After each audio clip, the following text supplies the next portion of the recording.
Hello friends, welcome to my channel. ഇന്ന് ഞാൻ ഒരു നോർത്ത് ഇന്ത്യൻ ഡിഷ് തയ്യാറാക്കാൻ പോണ്. അത് കടിയെന്നാണ് അതിനെ പറയുക. തൈര് കൊണ്ടൊന്നും ഉണ്ടാക്കുക, തൈരും കുറച്ച് കടലപ്പൊടിയും കൂടി ഉണ്ടാക്കുക. അപ്പോൾ നമുക്ക് അതിലേക്ക് ഞാനൊരു 3 സ്പൂൺ കടലപ്പൊടി എടുക്കുന്നുണ്ട്. അതൊന്ന് അരിച്ചിട്ടിടണം. 3 സ്പൂണാണ് നമുക്കുള്ളത്. അതിൽ വല്ല കട്ടെങ്ങാനും ഉണ്ടോയെന്ന് അറിയാൻ വേണ്ടിയിട്ടാണ് ഒന്ന് അരിക്കുന്നത്. കട്ടൊന്നും പാടില്ല.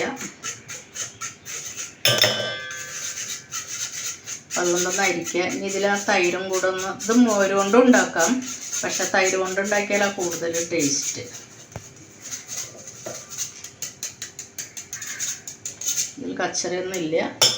ഇനി തൈര് ഞാനൊരു 200 ഗ്രാമോളം ഉണ്ടാവും. അതും ഇതിലേക്ക് ഒഴിക്കണ്.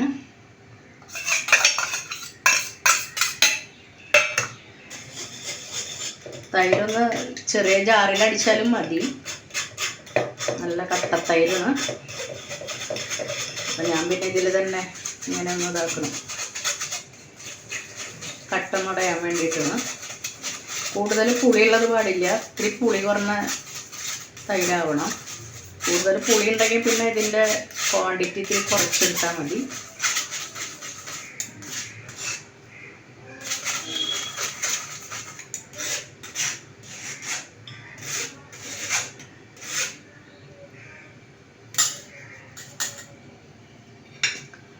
ഇത് നന്നായിട്ടൊന്ന് ഇളക്കണത്.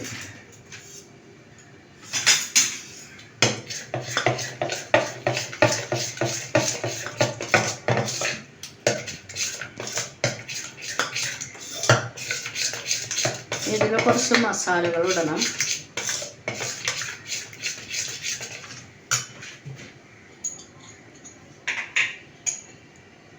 ഉപ്പ് ആവശ്യത്തിന് ഇട്ട് കൊടുക്കുക.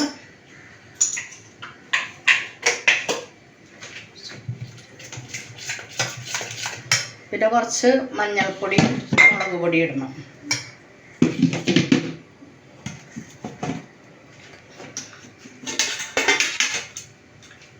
ഒരു 1/4 ടീസ്പൂൺ മഞ്ഞൾപ്പൊടി, പിന്നെ ഒരു 1/2 ടീസ്പൂൺ മുളക് പൊടി.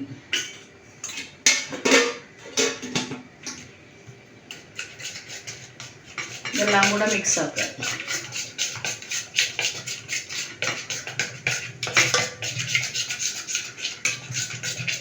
നന്നായി മിക്സ് ആക്കിയതിന് ശേഷം ഇതിൽ കുറച്ച് വെള്ളം ഒഴിക്കണം.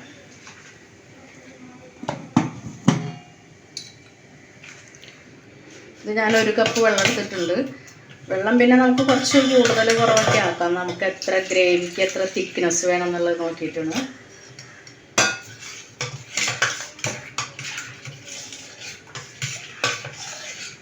നന്നായി മിക്സ് ആക്കുക. ഞാനൊരു കടായി, ഒരു ചീനച്ചട്ടി വെച്ചിട്ടുണ്ട് അടുപ്പത്ത്.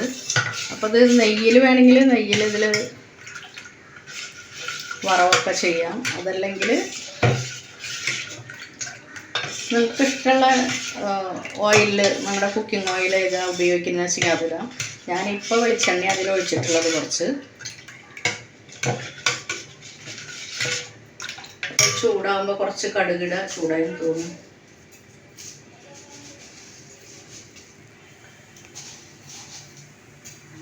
ചൂടായിട്ടുണ്ട്. കുറച്ച് കടുക്, പിന്നെ കുറച്ച് പെരിഞ്ജീരകം, കുറച്ച് 1/2 സ്പൂൺ പെരിഞ്ജീരകം, പിന്നെ ഒരു 1/4 ടീസ്പൂൺ ഉലുവ, പിന്നെ ഒരു 1/2 ടീസ്പൂൺ നല്ല ജീരകം. ഇതിൽ കുറച്ച് കറിവേപ്പില, പിന്നെ ഒരു 2 പച്ചമുളക് ചെറുതായി അരിഞ്ഞത്, പിന്നെ ഒരു ഇഞ്ച് നീളത്തിൽ ഇഞ്ചി, അതും ചെറുതായി കട്ട് ചെയ്തതാണ്. അപ്പോൾ നന്നായി കുറച്ചൊന്ന് മൂപ്പിക്കത്. ആ ഇഞ്ചിയിലൊക്കെ ഒരു പച്ചപ്പൊട്ട് പോകുന്ന വരെ. അത് കഴിഞ്ഞിട്ട് നമുക്ക് ഈ കൂട്ടി വെച്ച മിശ്രിത അതിലേക്ക് ഒഴിച്ചു കൊടുക്കേണ്ട വരും. കടലപ്പൊടിയും തൈരും കൂടെ. ഇത് പെട്ടെന്ന് തയ്യാറാക്കാൻ പറ്റുന്നതാണ്. നോർത്ത് ഇന്ത്യൻകാരെല്ലാവരും കുറച്ച് വെറൈറ്റി ഒക്കെ ആയിട്ട് ഉണ്ടാക്കുന്നതാണ് അവർ.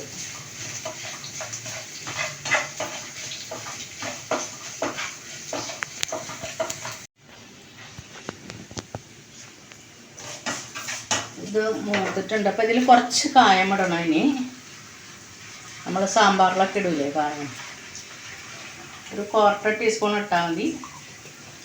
പിന്നെ അത് കഴിഞ്ഞിട്ട് 2 ബേ ലീവ്സ് ഇടാം. ചിലവരതൊന്നും ഇടില്ല, പലരും പലതരത്തിലാണ് ഉണ്ടാക്കുക. പിന്നെ അതുപോലെ തന്നെ ഒരു 4 ക്ലോവ്സ് ഉണ്ട് ഇതിൽ. ചെറിയ 2 കഷ്ണം കറുവപ്പട്ടയുണ്ട്.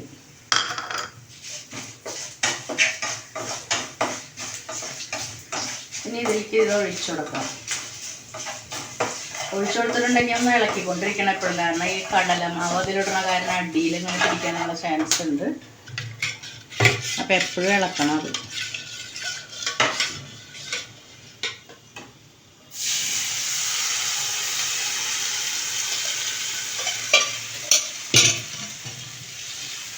ഇളക്കിക്കൊണ്ടിരിക്കുക. കുറച്ചും കൂടി വെള്ളം ഒഴിക്കാം, കുറുകി വരുമ്പോൾ. അല്ലെങ്കിൽ വെള്ളം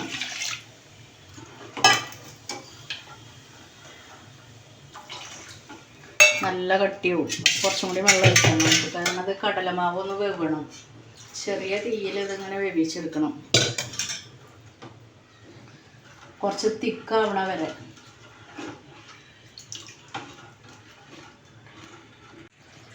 ഇത് നന്നായി കുറുകിയിട്ടുണ്ട്. ഇത്ര കട്ടിയിലാണ് ഞങ്ങൾ എടുക്കാറുള്ളത്. നിങ്ങൾക്ക് ഇതിലും കട്ടി കുറയ്ക്കണമെങ്കിൽ കുറച്ച് കൂടുതൽ വെള്ളം ഒഴിച്ചാൽ മതി. അപ്പോൾ ഇതിൽ ഉപ്പ് പാകത്തിനിടുക. പിന്നെ ഞാനൊരു അധികം പുളിയൊന്നും തീരെ ഇഷ്ടമില്ലാത്തവരാണെങ്കിൽ 1 സ്പൂൺ പഞ്ചസാര ഇടുക. ഒരു 1/2 ടീസ്പൂൺ ഇട്ടാൽ മതി. ഇനിയിപ്പോൾ അത് ഇഷ്ടമില്ലാത്തവരുണ്ടെങ്കിൽ അത് ഇടണ്ട. പിന്നെ ഇതിൽ കുറച്ച് കസൂരി മേത്തിനെ, ഇത് ഉലുവത്തൈ, ചെറിയ തൈ ഉലുവേരെ ഉണക്കി പൊടിച്ചിട്ട്. ഇതിപ്പോൾ എല്ലാ മാർക്കറ്റിലും കിട്ടും. വരുമ്പോൾ നല്ലൊരു ഫ്ലേവറും നല്ലൊരു ടേസ്റ്റും ഉണ്ടാവും. പിന്നെ നമുക്ക് കുറച്ച് മല്ലിത്തൈ ഇടാം, കട്ട് ചെയ്തതാണ്, മല്ലിയില കട്ട് ചെയ്തത്. ഇത് ഞാനൊന്ന് മാറ്റണം ഇടക്ക്. അതിലേക്ക് ഒരു ഫോടിനെ ഇടണം, കുറച്ച് കടുകൊക്കെ പൊട്ടിക്കേണ്ടി വരും. അപ്പം അത് ഞാൻ നെയ്യിലാണ് പൊട്ടിക്കണം പോണത്. നിങ്ങൾക്ക് ഓയിലിൽ തന്നെ ഇടണമെങ്കിൽ അതിൽ തന്നെ പൊട്ടിക്കാം. ഒരു 1/2 ടീസ്പൂൺ നെയ്യ്,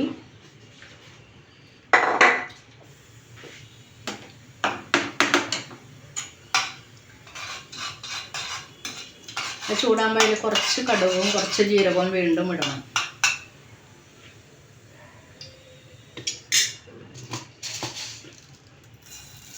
കടുക്,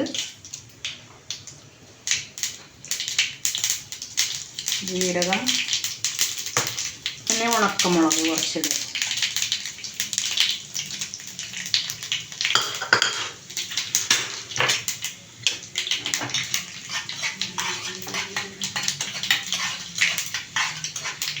ഇത് പൊട്ടിയതിന് ശേഷം ഗ്യാസ് ഓഫ് ചെയ്യുക. ഗ്യാസ് ഓഫ് ചെയ്തിട്ട് അതിൽ കുറച്ച് മുളക് പൊടി ഇടണം. കരിയാൻ പാടില്ല. അങ്ങനെ ഒഴിച്ചെടുക്കുക. അപ്പോൾ നമ്മളെ കടി തയ്യാറായി. അവരൊരു ഫേവറേറ്റ് ഡിഷാണ്. അപ്പോൾ ഞങ്ങൾ ഇടയ്ക്ക് ഉണ്ടാക്കാറുണ്ട്. കുഴപ്പമില്ല. നാളികേരമൊന്നും അരയ്ക്കേണ്ടല്ല. മോരുകറി ഉണ്ടാക്കുമ്പോൾ നമുക്ക് നാളികേരമൊക്കെ അരയ്ക്കേണ്ടി വരും. നാളികേരമൊന്നും അരയ്ക്കാണ്ട് ഉണ്ടാക്കണമെന്ന്. അപ്പോൾ നിങ്ങളും തയ്യാറാക്കി നോക്കുക. ഒരു ഡിഫറെൻ്റ് ആയിട്ടുള്ളൊരു ഡിഷല്ലേ. അപ്പോൾ നിങ്ങൾക്കത് ഇഷ്ടപ്പെടും. അപ്പോൾ തയ്യാറാക്കി നോക്കുക. നിങ്ങൾക്ക് ഇഷ്ടപ്പെട്ടു എന്ന് വിചാരിക്കണം. ഇഷ്ടപ്പെട്ടെങ്കിൽ നിങ്ങൾ ലൈക്ക്, ഷെയർ, സബ്സ്ക്രൈബ് എല്ലാം ചെയ്യുക. മറ്റൊരു വീഡിയോയുമായി വീണ്ടും എത്താം. Thank you.